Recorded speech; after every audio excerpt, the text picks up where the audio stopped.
ਦਰਸ਼ਕਾਂ ਤੇ ਦੋਸਤਾਂ ਨੂੰ ਸਤਿ ਸ੍ਰੀ ਅਕਾਲ, ਨਮਸਕਾਰ। ਮੈਂ ਹਾਂ ਬਲਬੀਰ ਜੰਡੂ ਤੇ ਗੁੱਡ ਮਾਰਨਿੰਗ ਸ਼ੋਅ ਵਿੱਚ ਤੁਹਾਡਾ ਸਭ ਦਾ ਸਵਾਗਤ ਹੈ। ਤੇ ਅੱਜ ਅਸੀਂ ਫਿਰ ਜਿਸ ਤਰ੍ਹਾਂ ਰੋਜ਼ਾਨਾ ਦੀ ਤਰ੍ਹਾਂ ਤੁਹਾਡੇ ਕੋਲ ਜਿਹੜੀਆਂ ਅਹਿਮ ਖਬਰਾਂ ਹੈਗੀਆਂ ਉਹ ਲੈ ਕੇ ਹਾਜ਼ਰ ਹਾਂ। ਤੁਹਾਡਾ ਵੀ ਸਵੇਰ ਦਾ ਵੇਲਾ ਹੈ, 8 ਵਜੇ ਹੋਏ ਹੈ। ਤੁਸੀਂ ਵੀ ਆਪਣੇ ਰੋਜ਼ਮर्रा ਦੇ ਕੰਮਾਂ ਲਈ ਤਿਆਰ ਹੋ ਰਹੇ ਹੋਗੇ, ਹੋਰ ਆਪਣੇ ਜਿਹੜੇ ਦਿਨਚਰਿਆ ਉਹਦੇ ਵਿੱਚ ਰੁੱਝੇ ਹੋਗੇ, ਚਾਹ ਪੀ ਰਹੇ ਹੋਗੇ, ਨਾਸ਼ਤਾ ਕਰ ਰਹੇ ਹੋਗੇ। ਤੇ ਇਸ ਸਮੇਂ ਸਾਡੀ ਕੋਸ਼ਿਸ਼ ਹੁੰਦੀ ਹੈ ਕਿ ਜੋ ਦੁਨੀਆ ਵਿੱਚ ਅਹਿਮ ਘਟਨਾਵਾਂ ਵਾਪਰੀਆਂ ਦੇਸ਼ ਵਿੱਚ, ਵਿਦੇਸ਼ ਵਿੱਚ, ਪੰਜਾਬ ਵਿੱਚ ਖਾਸ ਕਰਕੇ, ਤਾਂ ਉਹਨਾਂ ਵੱਲ ਜ਼ਰੂਰ ਤੁਹਾਡੀ ਜਿਹੜੀ ਹੈ ਨਜ਼ਰ, ਤੁਹਾਡਾ ਜਿਹੜਾ ਧਿਆਨ ਹੈ ਉਹ ਦਵਾਇਆ ਜਾਵੇ। ਤਾਂ ਅੱਜ ਸਾਡੇ ਇਸ ਸ਼ੋਅ ਦੇ ਵਿੱਚ ਸਾਡੇ ਜਿਹੜੇ ਵਿਸ਼ੇਸ਼ ਮਹਿਮਾਨ ਨੇ ਉਹ ICCR government of India chair ਦੇ ਪ੍ਰੋਫੈਸਰ ਕੁਲਦੀਪ ਸਿੰਘ ਨੇ, ਔਰ ਉਹ ਗੁਰੂ ਨਾਨਕ ਦੇਵ ਯੂਨੀਵਰਸਿਟੀ ਦੇ ਵਿੱਚ ਪੋਲੀਟੀਕਲ ਸਾਇੰਸ ਵਿਭਾਗ ਦੇ ਮੁਖੀ ਵੀ ਰਹੇ ਆ, ਡੀਨ ਵੀ ਰਹੇ ਆ। ਉਹਨਾਂ ਦਾ ਬੜਾ ਵਿਸ਼ਾਲ ਅਧਿਐਨ ਵੀ ਹੈ ਤੇ ਤਜਰਬਾ ਵੀ ਹੈ। ਤੇ ਅੱਜ ਅਸੀਂ ਜਿਹੜੀਆਂ ਗੱਲਾਂ ਕਰਨੀਆਂ ਉਹਨਾਂ ਤੋਂ ਜਾਣਨਾ ਚਾਹਾਂਗੇ ਕਿ ਉਹਨਾਂ ਗੱਲਾਂ ਦੇ ਬਾਰੇ ਕੀ ਰਾਏ ਹੈ, ਉਹ ਉਹਨਾਂ ਸਾਰੀਆਂ ਘਟਨਾਵਾਂ ਜਿਹੜੀਆਂ ਵਾਪਰ ਰਹੀਆਂ ਕਿਸਾਨ ਅੰਦੋਲਨ ਨਾਲ ਸੰਬੰਧਿਤ ਉਹਨਾਂ ਨੂੰ ਕਿਸ ਤਰ੍ਹਾਂ ਦੇਖਦੇ ਆ।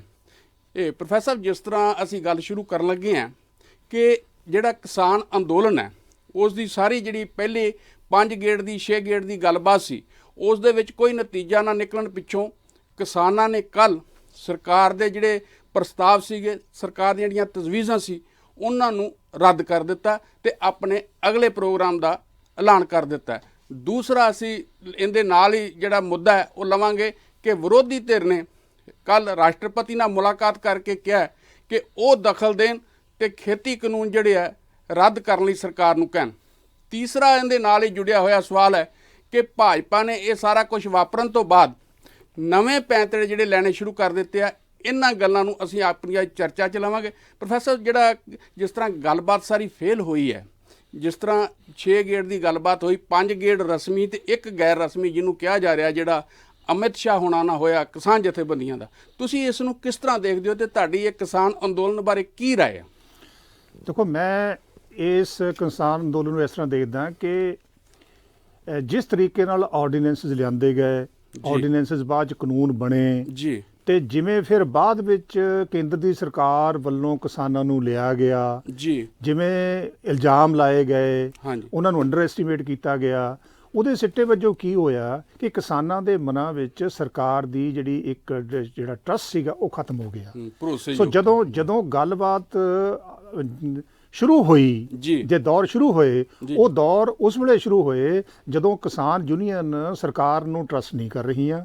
ਤੇ ਦੂਜੀ ਗੱਲ, ਅਜੇ ਵੀ ਜਿਹੜੀ ਕੇਂਦਰ ਦੀ ਸਰਕਾਰ ਹੈ ਉਹ ਕਿਸਾਨਾਂ ਦੇ ਅੰਦੋਲਨ ਨੂੰ ਪੂਰੀ ਤਰ੍ਹਾਂ ਸਮਝਣ ਵਿੱਚ ਸਮਰੱਥ ਨਹੀਂ ਹੋਈ। ਜਿਵੇਂ ਮੈਂ ਕਹਾਂਗਾ ਕਿ ਹਮੇਸ਼ਾ ਹੀ ਉਹ 2 ਕਦਮ ਪਿੱਛੇ ਰਹੇ ਨੇ, ਵੀ ਜਿੱਥੇ ਰਾਜਨੀਤਿਕ ਸਥਿਤੀ ਪਹੁੰਚ ਗਈ ਉੱਥੋਂ 2 ਕਦਮ ਉਹ ਪਿੱਛੇ ਖੜੇ ਨੇ। ਇੱਕ ਸਮਾਂ ਸੀਗਾ ਜਦੋਂ ਜਿਹੜੀਆਂ ਮੰਗਾਂ ਹੁਣ ਸਾਨੂੰ ਪਤਾ ਲੱਗਦਾ ਕਿ ਸਰਕਾਰ ਮੰਨਣ ਨੂੰ ਤਿਆਰ ਹੈ, ਜਦੋਂ ਪਹਿਲੇ ਦੌਰ ਦੀ ਮੰਤਰੀ ਨਾਲ ਗੱਲਬਾਤ ਹੋਈ ਸੀ, ਜੇਕਰ ਉਸ ਵੇਲੇ ਇਹ ਗੱਲਾਂ ਮੰਨ ਲਈਆਂ ਜਾਂਦੀਆਂ ਤਾਂ ਐਨ ਪੋਸੀਬਲ ਹੈ ਕਿ ਕੋਈ ਨਾ ਕੋਈ ਸਮਝੌਤਾ ਹੋ ਜਾਂਦਾ। ਪਰ ਉਦੋਂ ਵਿਚਾਲੇ ਦਾ ਰਾਹ ਲੱਭ ਜਾਂਦਾ। ਪਰ ਲਗਾਤਾਰ ਸਰਕਾਰ ਦੇ ਮੰਤਰੀ, ਈਵਨ ਸਾਡੇ ਪ੍ਰਧਾਨ ਮੰਤਰੀ ਜੀ ਲਗਾਤਾਰ ਕਾਨੂੰਨਾਂ ਦਾ ਗੁਣਗਾਨ ਕਰਦੇ ਰਹੇ, ਉਹਨਾਂ ਦੀਆਂ ਚੰਗੀਆਂ, ਉਹਨਾਂ ਨੂੰ ਕਿਸਾਨਾਂ ਦੇ ਹਿੱਤ ਵਿੱਚ ਕਹਿੰਦੇ ਰਹੇ। ਜਾਣੀ ਕਿ ਇਹ ਐਸੀ ਸਥਿਤੀ ਪੈਦਾ ਹੋ ਗਈ ਜਿੱਥੇ ਮੁਲਕ ਦੀ ਸਰਕਾਰ ਕਿਸਾਨਾਂ ਦੀ ਜਿਹੜੀ ਵਿਜ਼ਡਮ ਹੈ, ਕਿਸਾਨੀ ਦੇ ਮਸਲਿਆਂ ਤੇ ਉਹਨੂੰ ਚੈਲੰਜ ਕਰ ਰਹੀ ਹੈ। ਉਹ ਕਹਿ ਰਹੀ ਹੈ ਕਿ ਤੁਹਾਨੂੰ ਤੇ ਸਮਝ ਹੀ ਹੈ ਨਹੀਂ ਗੀ ਕਿਸਾਨਾਂ ਦੇ ਹਿੱਤ ਕੀ ਨੇ, ਇਹ ਤਾਂ ਸਰਕਾਰ ਜਾਣਦੀ ਹੈ। ਸਭ ਤੋਂ ਵੱਡਾ ਨੁਕਸਾਨ ਮੈਂ ਸਮਝਦਾ ਜੀ ਇਸ ਜਿਹੜਾ ਸੋਚ ਤੇ ਅਪਰੋਚ ਨੇ ਕੀਤਾ। ਬਿਲਕੁਲ ਜੀ। ਤਾਂ ਇਹਦੇ ਵਿੱਚ ਪ੍ਰੋਫੈਸਰ ਅਸੀਂ ਦੇਖਦੇ ਹਾਂ ਕਿ ਜਿਸ ਤਰ੍ਹਾਂ ਹੁਣ 5 ਗੇੜ ਦੀ ਗੱਲਬਾਤ ਹੋਈ, 5 ਗੇੜ ਦੇ ਵਿੱਚ ਅਲਟੀਮੇਟਲੀ ਜਦੋਂ ਵਿਚਾਰ ਵਟਾਂਦਰੇ ਤੋਂ ਬਾਅਦ, ਜਿਸ ਤਰ੍ਹਾਂ ਤੁਸੀਂ ਗੱਲ ਕਹੀ ਹੈ ਬਿਲਕੁਲ ਠੀਕ ਹੈ ਕਿ ਜੇ ਪਹਿਲੇ ਦੌਰ 'ਚ ਗੱਲ ਹੁੰਦੀ ਤਾਂ ਸ਼ਾਇਦ ਇਹ ਵਿਚਾਲੇ ਵਾਲਾ ਰਾਹ ਜਿਹੜਾ ਹੁਣ ਸਰਕਾਰ ਕਹਿ ਰਹੀ ਹੈ ਉਦੋਂ ਬਣ ਜਾਂਦਾ। ਪਰ ਹੁਣ ਜਿਸ ਮਕਾਮ ਦੇ ਉੱਤੇ ਇਹ ਸਾਰਾ ਪਹੁੰਚ ਗਿਆ ਅੰਦੋਲਨ, ਉਹਦੇ ਵਿੱਚ ਕਿਸਾਨਾਂ ਨੇ ਇੱਕ ਆਪਣਾ ਪੱਖ ਸਪਸ਼ਟ ਕਰ ਦਿੱਤਾ। ਜਿਹੜੀ 5ਵੇਂ ਗੇੜ ਦੀ ਗੱਲਬਾਤ ਸੀ, ਜਿਹਦੇ 'ਚੋਂ ਬਕਾਇਦਾ ਚੁੱਪ ਕਰਕੇ ਵੀ ਬੈਠੇ ਰਹੇ ਕਿ ਅਸੀਂ ਸਰਕਾਰ ਤੋਂ ਹਾਂ ਜਾਂ ਨਾ 'ਚ ਜਵਾਬ ਚਾਹੁੰਦੇ ਹਾਂ। ਤੇ ਹੁਣ ਜਿਸ ਤਰ੍ਹਾਂ ਅੰਦੋਲਨ ਦੇ ਉਹਨਾਂ ਨੇ ਅਗਲੇ ਪੜਾਅ ਦਾ ਐਲਾਨ ਕੀਤਾ, ਤੇ ਤੁਹਾਨੂੰ ਕੀ ਲੱਗਦਾ ਹੈ ਕਿ ਇਹ ਅੰਦੋਲਨ ਹੁਣ ਕਿਸ ਦਿਸ਼ਾ ਵਿੱਚ ਅੱਗੇ ਵਧੇਗਾ? ਦੇਖੋ, ਮੈਂ ਅਜੇ ਵੀ ਇਹ ਕਹਾਂਗਾ ਕਿ ਹਾਂ ਤੇ ਨਾ ਦੀ ਗੱਲ ਜਿਹੜੀ ਕਿਸਾਨ ਯੂਨੀਅਨ ਨੇ ਕਹੀ ਉਹ ਇੱਕ ਉਹਨਾਂ ਦੀ ਸਟ੍ਰੈਟਜੀ ਦਾ ਹਿੱਸਾ ਵੀ ਹੋ ਸਕਦੀ ਹੈ। ਜੀ ਜੀ। ਪਰ ਜਿਹੜੀ ਗੱਲ ਮੈਂ ਪਹਿਲਾਂ ਕਹੀ ਹੈ, ਜਿਹੜਾ ਡਿਸਟ੍ਰੈਸ 3 ਮੁੱਦਿਆਂ ਨੂੰ ਲੈ ਕੇ ਕਿਸਾਨ ਯੂਨੀਅਨ ਦੇ ਮਨ ਵਿੱਚ ਪੈਦਾ ਹੋਇਆ, ਉਹ ਹੀ ਇਸ ਵੇਲੇ ਸਿੱਟੇ ਤੇ ਗੱਲ ਪਹੁੰਚਣ ਨਹੀਂ ਦੇ ਰਿਹਾ। 3 ਗੱਲਾਂ ਮੈਂ ਕਹਾਂਗਾ ਜੀ।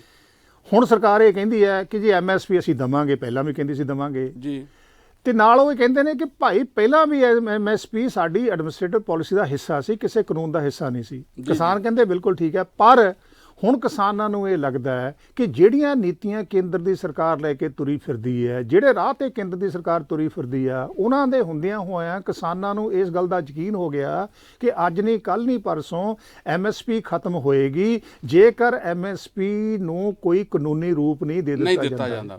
ਇਸ ਕਰਕੇ ਜਿਹੜੀ ਚੀਜ਼ ਹੁਣ ਆਰਗੂਮੈਂਟ ਦੇ ਤੌਰ ਤੇ, ਦਲੀਲ ਦੇ ਤੌਰ ਤੇ ਤੁਸੀਂ ਕਹੋਗੇ ਵੀ ਪਹਿਲਾਂ ਕਿਸਾਨ ਜਦੋਂ MSP ਦੀ ਗੱਲ ਕਰਦੇ ਸੀ, ਹੁਣ MSP ਸਰਕਾਰ ਨੂੰ ਦੇਣ ਦਾ, ਦੋਨਾਂ ਹਾਲਾਤਾਂ ਵਿੱਚ ਬਹੁਤ ਵੱਡਾ ਫਰਕ ਹੈ। ਹੁਣ ਕਿਸਾਨਾਂ ਨੂੰ ਗੱਲ ਇਹ ਸਮਝ ਆ ਗਈ ਕਿ ਜੇ ਅੱਜ ਇਹ ਸਾਡੇ ਨਾਲ ਕੋਈ ਸਮਝੌਤਾ ਕਰਕੇ ਇਸ ਸਿਚੁਏਸ਼ਨ ਚੋਂ ਨਿਕਲ ਜਾਂਦੇ ਨੇ, ਕੱਲ ਨੂੰ ਫੇਰ ਉਹ ਅਸਲੀ ਰੂਪ ਵਿੱਚ ਆਉਣਗੇ। ਅਸਲੀ ਰੂਪ ਕੀ ਹੈ ਕਿ MSP ਨੂੰ ਬੰਦ ਕਰੋ। ਜੀ ਜੀ ਜੀ।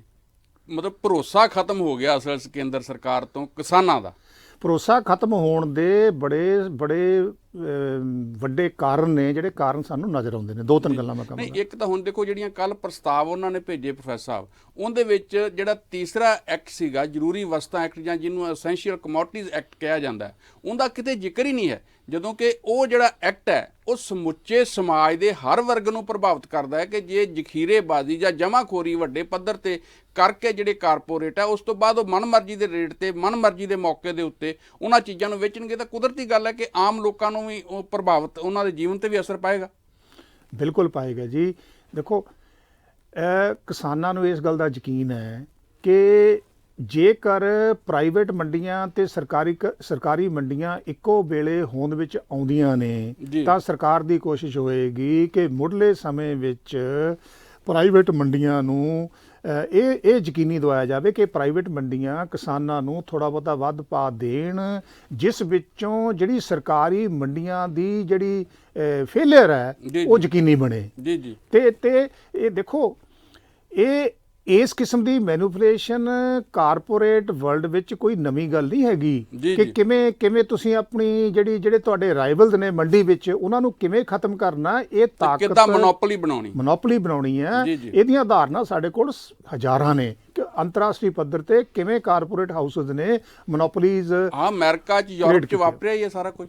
ਸੋ ਇਸ ਕਰਕੇ ਚਾਹੇ ਸਰਕਾਰ 100 ਵਾਰ ਇਹ ਗੱਲ ਕਵੇ, ਕਿਸਾਨਾਂ ਨੂੰ ਇਸ ਗੱਲ ਦਾ ਯਕੀਨ ਹੈ ਕਿ ਜਿਹੜੀ ਤੁਸੀਂ ਪਾਲਿਸੀ ਲੈ ਕੇ ਚੱਲੇ ਹੋ ਉਹਦੇ 2-3 ਕਾਰਨ ਹੋਰ ਨੇ। ਜੀ ਪ੍ਰੋਫੈਸਰ, ਤੁਸੀਂ ਦੇਖੋ, ਅੱਜ ਤੋਂ 5 ਸਾਲ ਪਹਿਲਾਂ ਸ਼ਾਂਤਾਕਾਰ ਕਮੇਟੀ ਨੇ ਇਹ ਗੱਲਾਂ ਰਿਕਮੈਂਡ ਕੀਤੀਆਂ। ਕੀ ਰਿਕਮੈਂਡ ਕੀਤੀਆਂ ਕਿ FCI ਜਿਹੜਾ ਇਹ ਡੈਡਵੁੱਡ ਹੈ। ਇਹ ਗੱਲ ਕਹੀ ਕਿ ਸਰਕਾਰ ਨੂੰ MSP ਬੰਦ ਕਰਨੀ ਚਾਹੀਦੀ ਹੈ। ਰਾਦਰ ਇਹ ਕਹੀ ਕਿ ਪੰਜਾਬ, ਹਰਿਆਣਾ ਵਰਗੇ ਸੂਬਿਆਂ ਵਿੱਚ ਜਿੱਥੇ ਪ੍ਰਾਈਵੇਟ ਵਪਾਰੀ ਹੈਗੇ ਨੇ, ਇੱਥੇ ਬਿਲਕੁਲ ਖਰੀਦ ਨਹੀਂ ਕਰਨੀ ਚਾਹੀਦੀ। ਸੋ ਸ਼ਾਂਤਾ ਕੁਮਾਰ ਦੀ ਜਿਹੜੀ ਕਮੇਟੀ ਹੈ ਉਹ ਹਿੰਦੁਸਤਾਨ ਦੀ ਸਰਕਾਰ ਦੀ ਕਮੇਟੀ ਹੈ, ਉਹ ਸਰਕਾਰ ਦੇ ਵਿਊ ਪੁਆਇੰਟ ਨੂੰ ਰਿਫਲੈਕਟ ਕਰਦੀ ਹੈ। ਨੰਬਰ 1। ਨੰਬਰ 2, ਹਿੰਦੁਸਤਾਨ ਦੇ ਐਗਰੀਕਲਚਰ ਪ੍ਰਾਈਸ ਕਮਿਸ਼ਨ ਦੇ ਅੰਦਰ ਜਿਹੜੇ MSP ਰਿਕਮੈਂਡ ਕਰਦੇ ਨੇ, ਅਲਟੀਮੇਟਲੀ ਪ੍ਰਾਈਮ ਮਿਨਿਸਟਰ ਦੀ ਇੱਕ ਕਮੇਟੀ MSP ਡਿਟਰਮਿਨ ਕਰਦੀ ਹੈ, ਫਿਕਸ ਕਰਦੀ ਹੈ। ਉਹ ਸਮੇਂ ਸਿਰ ਇਹ ਗੱਲ ਕਹਿ ਚੁੱਕਿਆ ਹੈ ਕਿ ਭਾਈ ਅਸੀਂ ਕਣਕ ਝੋਨਾ ਕਿਉਂ ਖਰੀਦੀਏ ਜੇਕਰ ਸਾਨੂੰ ਲੋੜ ਹੀ ਨਹੀਂ ਹੈਗੀ। ਲੋੜ ਦਾ ਉਹਨਾਂ ਦਾ ਮਾਪਦੰਡ ਇਹ ਹੈ ਕਿ ਜਿੰਨਾ ਕਣਕ ਝੋਨਾ ਸਾਨੂੰ ਮੁਲਕ ਅੰਦਰ ਪਬਲਿਕ ਡਿਸਟ੍ਰੀਬਿਊਸ਼ਨ ਸਿਸਟਮ ਅੰਦਰ ਚਾਹੀਦਾ, ਉਦੋਂ ਵੱਧ ਅਸੀਂ ਕਿਉਂ ਖਰੀਦੀਏ, ਖਰੀਦ ਕੇ ਕਿਉਂ ਸਟੋਰ ਕਰੀਏ, ਉਹਦੀ ਵੇਸਟੇਜ ਹੁੰਦੀ ਹੈ। ਉਹਨਾਂ ਦੀ ਦਲੀਲ ਇਹ ਹੈ ਜੀ।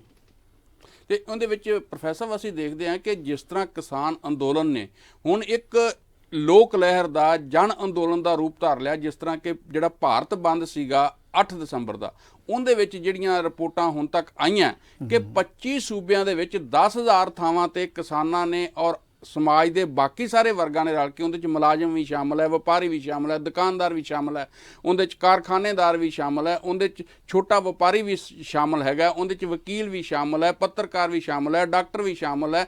ਇਹ ਸਾਰਾ ਲੋਕ ਉਸ ਅੰਦੋਲਨ ਦੇ ਨਾਲ ਉੱਥੇ ਉਹਨਾਂ ਦਿਨਾਂ, ਉਸ 8 ਦਸੰਬਰ ਦੇ ਦਿਨ ਸ਼ਾਮਲ ਹੋਏ। ਤਾਂ ਤੁਸੀਂ ਇਸ ਨੂੰ ਕਿਸ ਤਰ੍ਹਾਂ ਦੇਖਦੇ ਹੋ ਕਿ ਇਹ ਅੰਦੋਲਨ ਅੱਗੇ ਜਨ ਅੰਦੋਲਨ ਦਾ ਜਿਸ ਤਰ੍ਹਾਂ ਰੂਪ ਉਹਨੇ ਧਾਰ ਲਿਆ, ਤੇ ਜਿਸ ਤਰ੍ਹਾਂ ਹੁਣ ਬਕਾਇਦਾ ਕਿਸਾਨਾਂ ਨੇ 12 ਦਸੰਬਰ ਨੂੰ ਇਸ ਗੱਲ ਦਾ ਸੱਦਾ ਦਿੱਤਾ ਹੈ ਕਿ ਸਾਰੇ ਜਿਹੜੇ ਟੋਲ ਪਲਾਜ਼ੇ ਆ ਉਹ ਉਹਨਾਂ ਦਾ ਘਿਰਾਓ ਕਰਨਗੇ, ਉਹਨਾਂ ਨੂੰ ਫ੍ਰੀ ਕਰ ਦੇਣਗੇ, ਉਹਨਾਂ ਦਾ ਬਾਈਕਾਟ ਕਰਨਗੇ। ਦੇਖੋ ਜਿਹੜੀ ਤੁਸੀਂ ਗੱਲ ਕਹੀ ਹੈ ਨਾ, ਇਹ ਬਹੁਤ ਵੱਡਾ ਨੁਕਤਾ ਹੈ। ਸਾਰੀ ਜਿਹੜੀ ਕਿਸਾਨਾਂ ਦੇ ਸੰਘਰਸ਼ ਦੇ ਪਿੱਛੇ ਬਹੁਤ ਵੱਡਾ ਮੁੱਦਾ। ਕਿਹੜਾ ਮੁੱਦਾ ਜੀ? ਮੈਂ ਪਹਿਲਾਂ ਕਿਹਾ ਨਾ ਕਿ ਸਰਕਾਰ ਅਜੇ ਵੀ ਲਹਿਰ ਤੋਂ 2-3 ਕਦਮ ਪਿੱਛੇ ਹੈ ਜੀ, ਇਹਨੂੰ ਸਮਝਣ 'ਚ ਅਸਮਰੱਥ ਹੈ ਜੀ।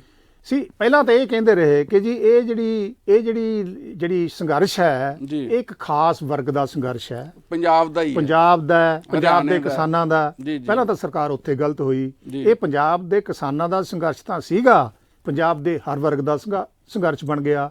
ਫਿਰ ਕਹਿੰਦੀ ਰਹੀ ਕਿ ਨਹੀਂ ਜੀ ਹਰਿਆਣੇ ਦੇ ਕਿਸਾਨ ਇਹ ਨਹੀਂ, ਫਿਰ ਹਰਿਆਣੇ ਦੇ ਕਿਸਾਨ ਵੀ ਆ ਗਏ, ਫਿਰ ਯੂਪੀ ਦੇ ਕਿਸਾਨ ਵੀ ਆ ਗਏ, ਫਿਰ ਮੱਧ ਪ੍ਰਦੇਸ਼ ਦੇ ਕਿਸਾਨ ਵੀ ਆ ਗਏ। ਇਦੋਂ ਵੀ ਵੱਡੀ ਗੱਲ ਹੁਣ ਤਾਂ ਮਹਾਰਾਸ਼ਟਰ, ਤਾਮਿਲਨਾਡੂ ਦੇ ਵੀ ਆ ਗਏ ਜੀ। ਬਿਲਕੁਲ ਸਹੀ ਹੈ, ਉੜੀਸਾ ਦੇ ਵੀ ਆ ਗਏ, ਉੱਤਰਾਖੰਡ ਦੇ ਵੀ ਆ ਗਏ, ਰਾਜਸਥਾਨ ਦੇ ਵੀ ਆ ਗਏ। ਦੁਰਸਤ ਫਰਮਾਇਆ ਤੁਸੀਂ। ਮੈਂ ਇਦੋਂ ਵੀ ਵੱਡੀ ਗੱਲ ਕਹਿ ਰਿਹਾ ਕਿ ਨਾ ਸਿਰਫ ਕਿਸਾਨ ਆ ਗਏ, ਮਜ਼ਦੂਰ ਆ ਗਏ, ਆੜਤੀਆ ਵਰਗ ਆ ਗਿਆ। ਮੈਨੂੰ ਤੁਸੀਂ ਦੱਸੋ, ਜਦੋਂ ਨਾਲ ਆ ਗਈਆਂ, ਜਦੋਂ ਪੰਜਾਬ ਐਂਡ ਹਰਿਆਣਾ ਕੋਰਟ ਦੇ ਵਕੀਲ ਜੱਜ ਜਾ ਕੇ ਉੱਥੇ ਹਾਜ਼ਰੀ ਭਰਵਾਉਂਦੇ ਨੇ, ਤੇ ਫਿਰ ਤੁਸੀਂ ਇਹ ਕਹਿ ਸਕਦੇ ਹੋ ਕਿ ਇਸ ਟੋਲੇ ਨੂੰ ਇਹਨਾਂ ਕਾਨੂੰਨਾਂ ਦੀ ਸਮਝ ਨਹੀਂ ਹੈਗੀ ਜਾਂ ਕਾਨੂੰਨੀ ਨੁਕਤਿਆਂ ਦਾ ਨਹੀਂ ਪਤਾ? ਬਿਲਕੁਲ ਗਲਤ। ਸੋ ਮੈਂ ਉਦੋਂ ਵੀ ਇੱਕ ਮੁੱਢਲੀ ਗੱਲ ਕਰਨੀ ਚਾਹੁੰਦਾ ਜੀ। ਇਸ ਮੁਲਕ ਦੀ 51% ਆਬਾਦੀ ਜਾਂ ਤਾਂ ਕਿਸਾਨੀ ਨਾਲ ਜੁੜੀ ਹੋਈ ਹੈ ਜਾਂ ਕਿਸਾਨੀ ਨਾਲ ਸੰਬੰਧਿਤ ਮੁੱਦਿਆਂ ਨਾਲ ਜੁੜੀ ਹੈ। ਜਿਹੜੇ ਇਹਦਾ ਮਤਲਬ ਇਹ ਹੋਇਆ, ਵੈਸੇ ਤਾਂ ਇਦੋਂ ਅੱਗੇ ਵੀ ਇੱਕ ਵਰਗ ਹੈਗਾ ਜਿਸ ਵਰਗ ਨੂੰ ਜਿਹੜੀਆਂ ਮੁਲਕ ਦੀਆਂ ਨੀਤੀਆਂ 1991 ਚ ਸ਼ੁਰੂ ਹੋਈਆਂ ਉਹਨਾਂ ਦਾ ਫਾਇਦਾ ਨਹੀਂ ਹੋਇਆ। ਹੁਣ ਤੁਸੀਂ ਇਹ ਕਹਿੰਦੇ ਹੋ ਕਿ ਸਾਡੇ ਮੁਲਕ ਦੇ ਫੋਰਨ ਰਿਜ਼ਰਵ ਵੱਧ ਗਏ, ਸਾਡੇ ਮੁਲਕ ਦਾ ਟ੍ਰੇਡ ਵੱਧ ਗਿਆ, ਸਾਡੇ ਮੁਲਕ ਨੇ ਤਰੱਕੀ ਕਰ ਲਈ, ਠੀਕ ਕਰ ਲਈ। ਉਹ ਵਰਗ ਇਹ ਕਹਿੰਦਾ ਕਿ ਇਸ ਤਰੱਕੀ ਵਿੱਚੋਂ ਸਾਨੂੰ ਕੀ ਮਿਲਿਆ, ਕਿਸਾਨ ਨੂੰ ਕੀ ਮਿਲਿਆ, ਮਜ਼ਦੂਰ ਨੂੰ ਕੀ ਮਿਲਿਆ।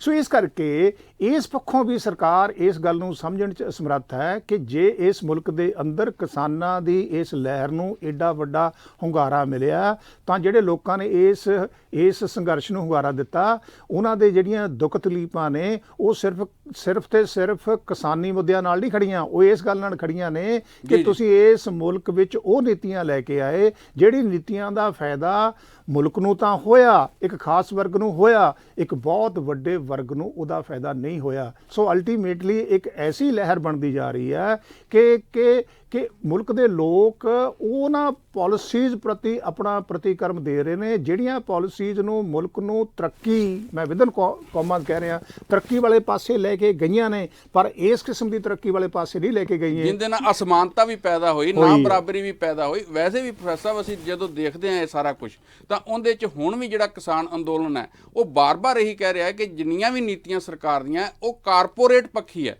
ਤੇ ਹੁਣ ਅਸੀਂ ਜਨ ਅੰਦੋਲਨ ਦਾ ਜਿਹੜਾ ਰੂਪ ਵੀ ਦੇਖ ਰਹੇ ਹਾਂ, ਆਮ ਆਦਮੀ, ਮਿਹਨਤਕਸ਼ ਆਵਾਮ ਜਿਹੜਾ ਉਹ ਸਾਰਾ ਇੱਕ ਪਾਸੇ ਇਸ ਅੰਦੋਲਨ ਨਾਲ ਜੁੜ ਰਿਹਾ, ਤੇ ਕਾਰਪੋਰੇਟ ਜਿਹੜੇ ਦੋ ਦਾ ਮੁੱਖ ਤੌਰ ਤੇ ਨਾਂ ਆ ਰਿਹਾ, ਜਿਸ ਤਰ੍ਹਾਂ ਜਿਨ੍ਹਾਂ ਦੀ ਪਿਛਲੇ ਲਗਭਗ 6 ਸਾਲਾਂ ਦੇ ਵਿੱਚ ਤਾਂ ਮਤਲਬ ਕਈ ਗੁਣਾ ਹੀ ਜਿਹੜੀ ਹੈ ਉਹਨਾਂ ਦੀ ਸੰਪਤੀ ਵਧੀ ਹੈਗੀ ਹੈ। ਔਰ ਜਿਸ ਤਰ੍ਹਾਂ ਲਾਕਡਾਊਨ ਦੇ ਦੌਰਾਨ ਇਹ ਗੱਲ ਆਈ ਸੀਗੀ ਕਿ ਅੰਬਾਨੀ ਦੀ ਲਗਭਗ 1 ਘੰਟੇ 'ਚ 99 ਕਰੋੜ ਰੁਪਏ ਉਹ ਕਮਾ ਰਿਹਾ ਸੀ, ਇਸ ਤਰ੍ਹਾਂ ਹੀ ਹੁਣ ਅਡਾਨੀ ਦੀ ਵੀ ਆਈ ਹੈ ਕਿ ਉਹਦੇ ਜਿੰਨੀ ਪ੍ਰੋਪਰਟੀ ਵਧੀ ਹੈਗੀ ਹੈ 26 ਅਰਬ ਡਾਲਰ ਤੇ ਚਲੀ ਗਈ ਹੈ ਔਰ ਕਈ ਫੀਸਦੀ ਵਧੀ ਹੈ। ਤੇ ਉਹਦੇ ਨਾਲ ਇਹ ਲੱਗਦਾ ਨਹੀਂ ਗਾ ਪ੍ਰੋਫੈਸਰ ਸਾਹਿਬ ਕਿਤੇ ਨਾ ਕਿਤੇ ਕਿ ਇਹ ਜਿਹੜੀ ਸਮਾਜ ਦੇ ਵਿੱਚ ਪਾੜਾ ਵਧਿਆ, ਇਹ ਜਿਹੜਾ ਇਹ ਅੰਦੋਲਨ ਹੈ ਉਸ ਦੀ ਸਹੀ ਰਿਫਲੈਕਸ਼ਨ ਕਰ ਰਿਹਾ? ਬਿਲਕੁਲ ਠੀਕ ਕਹਿ ਰਹੇ ਤੁਸੀਂ। ਇਹ ਗੱਲ ਉਧਰ ਜਾ ਰਹੀ ਹੈ ਜਿਸ ਗੱਲ ਬਾਰੇ ਤੁਸੀਂ ਹੁਣੇ ਇਸ਼ਾਰਾ ਕੀਤਾ। ਇਹ ਗੱਲ ਜਿਹੜੀ ਅਸੀਂ ਕਹਿੰਦੇ ਹਾਂ ਕਿ ਇਸ ਮੁਲਕ ਦੀ ਜਿਹੜੀ ਗਰੋਥ ਆ ਉਹ ਇਨਕਲੂਸਿਵ ਦਾ ਮਤਲਬ ਇਹ ਹੈ ਕਿ ਅਲੱਗ-ਅਲੱਗ ਵਰਗਾਂ ਨੂੰ ਨਾਲ ਲੈ ਕੇ ਨਹੀਂ ਚੱਲ ਸਕੀ।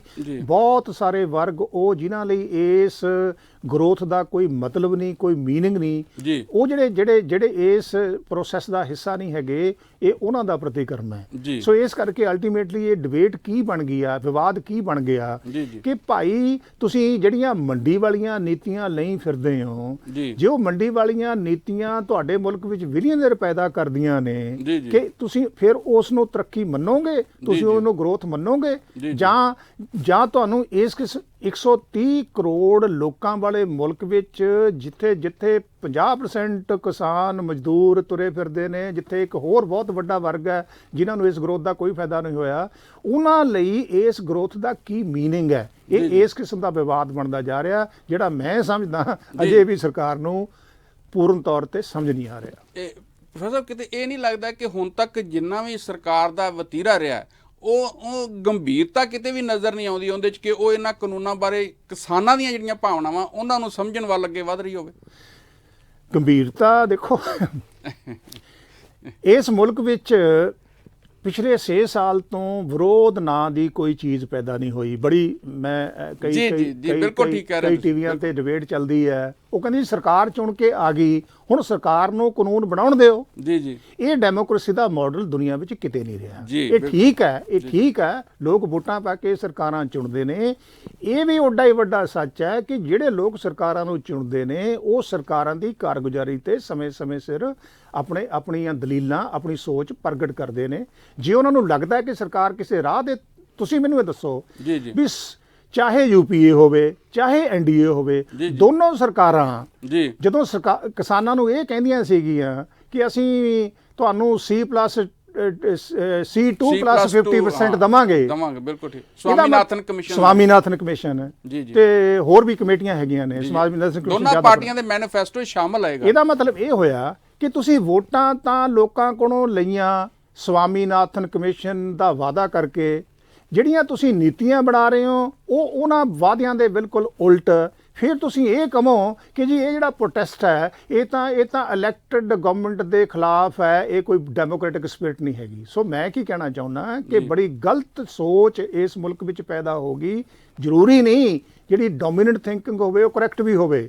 ਡੋਮੀਨੈਂਟ ਆਈਡੀਆ ਕੀ ਬਣ ਗਿਆ ਕਿ ਚੁਣੀ ਹੋਈ ਸਰਕਾਰ ਦਾ ਵਿਰੋਧ ਕਿਉਂ ਕਰਦੇ ਹੋ? ਕਿਉਂ ਨਹੀਂ ਵਿਰੋਧ ਕਰਨਾ? ਵਿਰੋਧ ਡੈਮੋਕ੍ਰੇਸੀ ਦਾ ਹਿੱਸਾ ਹੈ। ਦੂਜੀ ਗੱਲ ਮੈਂ ਕਹਿ ਰਿਹਾ, ਇਸ ਵਿਰੋਧ ਦਾ ਇੱਕ ਬਹੁਤ ਵੱਡਾ ਆਧਾਰ ਹੈ ਕਿ ਤੁਸੀਂ ਉਹ ਵਾਅਦੇ ਕਰਕੇ ਕਿਸਾਨਾਂ ਨਾਲ ਪਾਵਰ 'ਚ ਆ ਗਏ, ਉਹਨਾਂ ਵਾਅਦਿਆਂ 'ਚੋਂ ਭੱਜ ਗਏ ਤੇ ਤੁਸੀਂ ਕਾਨੂੰਨ ਬਣਾ ਰਹੇ ਹੋ ਉਹਨਾਂ ਵਾਅਦਿਆਂ ਦੇ ਬਿਲਕੁਲ ਉਲਟ ਜਾ ਕੇ। ਇਸ ਕਰਕੇ ਮੈਂ ਸਮਝਦਾ ਕਿ ਇਹ ਜਿਹੜਾ ਵਿਰੋਧ ਹੈ ਨਹੀਂ ਪ੍ਰੋਫੈਸਰ, ਇਹਦੇ 'ਚ ਇਹ ਵੀ ਗੱਲ ਤਾਂ ਨਜ਼ਰ ਆਉਂਦੀ ਹੈ ਨਾ ਕਿ ਜਦੋਂ ਸਾਡਾ ਜਿਹੜਾ ਸੰਵਿਧਾਨ ਹੈ ਉਹਦੇ ਅਨੁਸਾਰ ਜਿਹੜਾ ਖੇਤੀ ਦਾ ਵਿਸ਼ਾ ਹੈਗਾ ਉਹ ਰਾਜਾਂ ਦਾ ਵਿਸ਼ਾ, ਤੇ ਇਹਦੇ ਨਾਲ ਰਾਜਾਂ ਦੇ ਅਧਿਕਾਰਾਂ ਤੇ ਵੀ ਤਾਂ ਛਾਪਾ ਪਿਆ ਨਾ ਜੀ।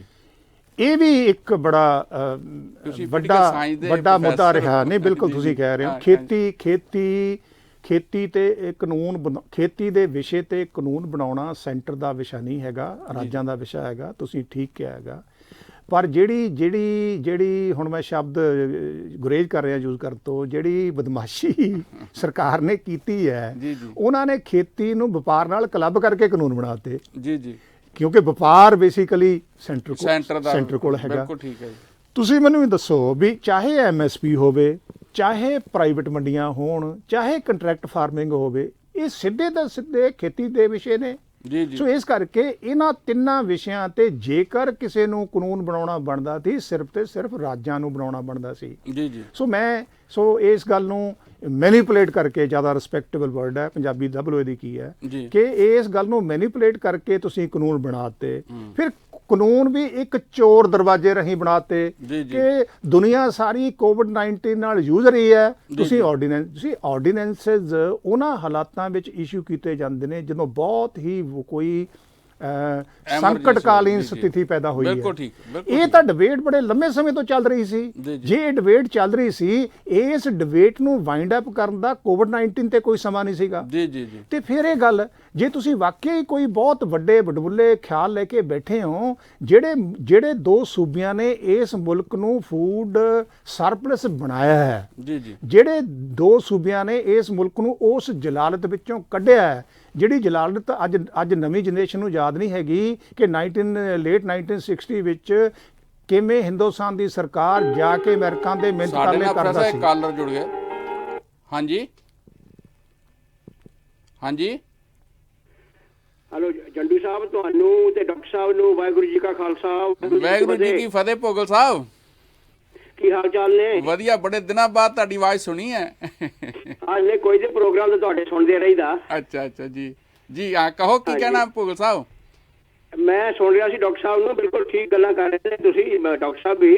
ਮੇਰੇ ਦਿਮਾਗ 'ਚ ਇਹ ਗੱਲ ਹਮੇਸ਼ਾ ਹੁੰਦੀ ਆ, ਜੱਡੂ ਸਾਹਿਬ ਜਦੋਂ ਇਹ ਕਹਿੰਦੇ ਨੇ ਹੁਣ ਦੇਖੋ 4-5 ਮੀਟਿੰਗਾਂ ਹੋ ਚੁੱਕੀਆਂ ਨੇ ਕਿਸਾਨ ਜਥੇਬੰਦੀਆਂ ਦਾ ਤੇ ਇਹਨਾਂ ਸਰਕਾਰ ਦਾ, ਮੋਦੀ ਸਰਕਾਰ ਦਾ, ਤੇ ਇਹ ਕਹਿੰਦੇ ਨੇ ਜੀ ਹੁਣ ਇਹਦੇ ਵਿੱਚ ਅਮੈਂਡਮੈਂਟ ਕਰ ਸਕਦੇ ਤੇ ਜਿਹੜੇ ਕਾਨੂੰਨ ਵਾਪਸ ਨਹੀਂ ਲਏ ਜਾ ਸਕਦੇ। ਤੇ ਮੈਂ ਹੈਰਾਨ ਹੁੰਨਾ ਵੀ ਯਾਰ ਉੱਪਰੋਂ ਤੇ ਡੈਮੋਕ੍ਰੇਸੀ ਕਹਿੰਦੇ ਨੇ, ਲੋਕ ਰਾਜ ਕਹਿੰਦੇ ਨੇ, ਤੇ ਇਹ ਜਿਹੜੇ ਕਾਨੂੰਨ ਬਣੇ ਨੇ ਕਿ ਰੱਬ ਨੇ ਸਿੱਟੇ ਨੇ ਉੱਪਰੋਂ, ਅਰਸ਼ਾਂ ਤੋਂ ਆਏ ਨੇ। ਜੀ ਸੋ ਤੁਸੀਂ ਸੋਚ ਕੇ ਦੇਖੋ, ਜਿਹੜੇ ਮੇਰੇ ਭੈਣ ਭਰਾ ਸੁਣ ਰਹੇ ਨੇ, ਇਹ ਜਦੋਂ ਕਹਿੰਦੇ ਨੇ ਇਹ ਵਾਪਸ ਨਹੀਂ ਲੈ ਜਾਣਗੇ, ਇਹ 'ਚ ਅਮੈਂਡਮੈਂਟ ਹੋ ਜਾਏਗੀ, ਤਬਦੀਲੀ ਕੀਤੀ ਜਾਏਗੀ, ਤੇ ਇਹਨਾਂ ਨੂੰ ਕੋਈ ਪੁੱਛੇ ਤੇ ਕਾਨੂੰਨ ਸਰਕਾਰਾਂ ਬਣਾਉਣੀਆਂ ਹੁੰਦੀਆਂ ਤੇ ਢਾਉਂਦੀਆਂ ਹੁੰਦੀਆਂ।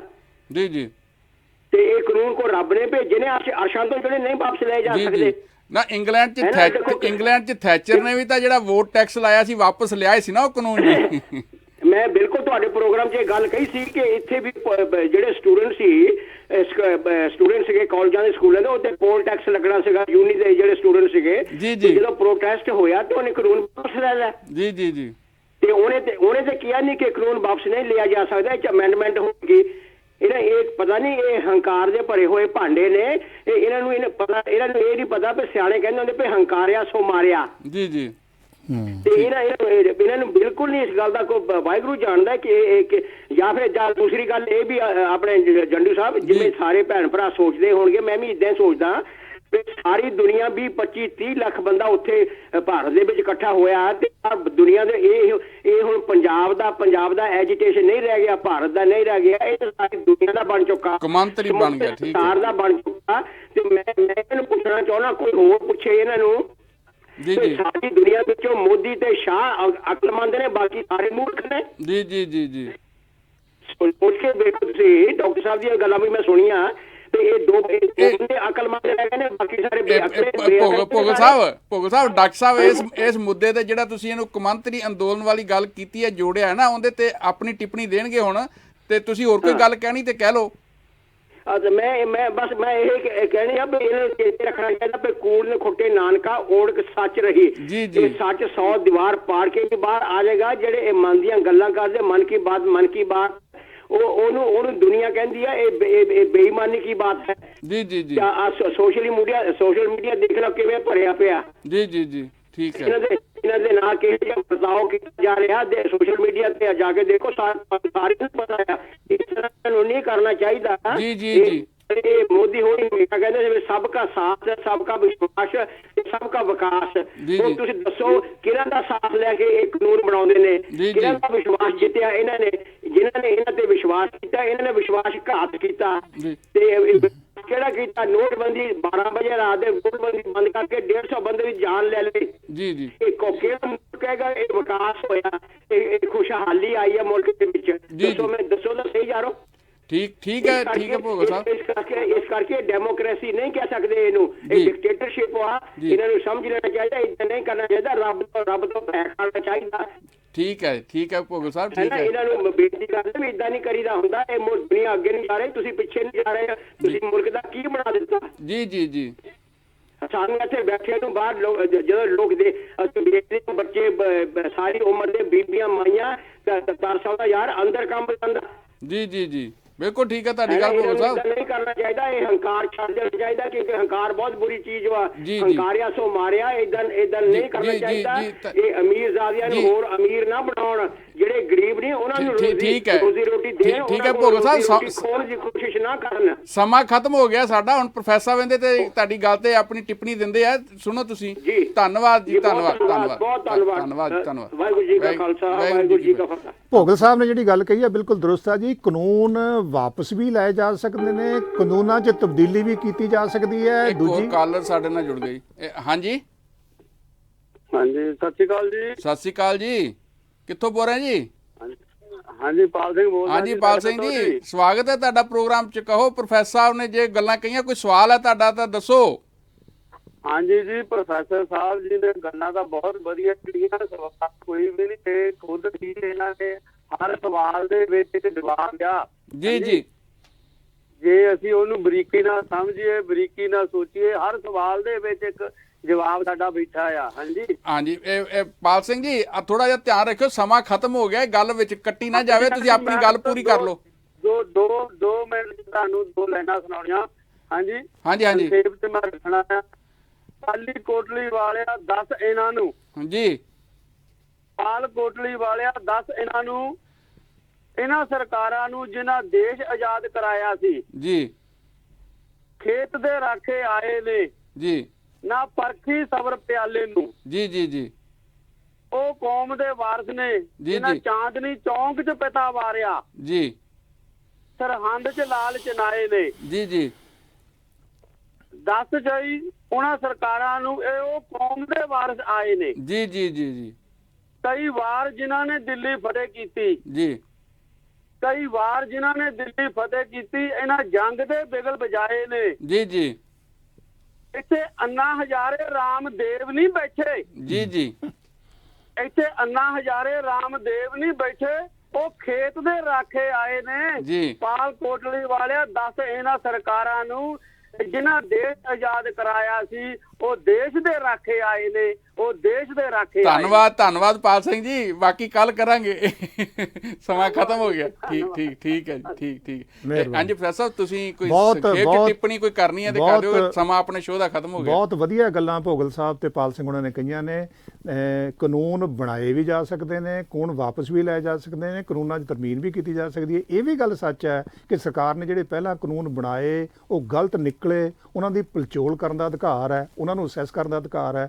ਅਸਲੀ ਮਾਇਨੇ 'ਚ ਡੈਮੋਕ੍ਰੇਸੀ ਉਹ ਹੋਏਗੀ ਜਿੱਥੇ ਬਣਾਈਆਂ ਹੋਈਆਂ ਪਾਲਿਸੀਜ਼ ਤੇ ਪੜਚੋਲ ਕਰਦੇ ਹੋਏ ਤਬਦੀਲੀਆਂ ਕਰਨੀਆਂ ਬਣਦੀਆਂ ਨੇ। ਜੀ ਇੱਥੇ ਹੁਣ ਸਾਡੇ ਸ਼ੋਅ ਦਾ ਸਮਾਂ ਸਮਾਪਤ ਹੋ ਰਿਹਾ ਤੇ ਮੈਂ ਤੁਹਾਡੇ ਤੋਂ ਆਗਿਆ ਲੈਣ ਤੋਂ ਪਹਿਲਾਂ ਪ੍ਰੋਫੈਸਰ ਕੁਲਦੀਪ ਸਿੰਘ ਹੁਣਾਂ ਦਾ ਬਹੁਤ ਧੰਨਵਾਦੀ ਹਾਂ ਕਿ ਉਹਨਾਂ ਨੇ ਸਮਾਂ ਕੱਢਿਆ ਔਰ ਤੁਹਾਡੇ ਨਾਲ ਆਪਣੇ ਜਿਹੜੇ ਉਹਨਾਂ ਦੇ ਵਿਚਾਰ ਹੈ ਉਹਨਾਂ ਨੂੰ ਸਾਂਝਾ ਕੀਤਾ।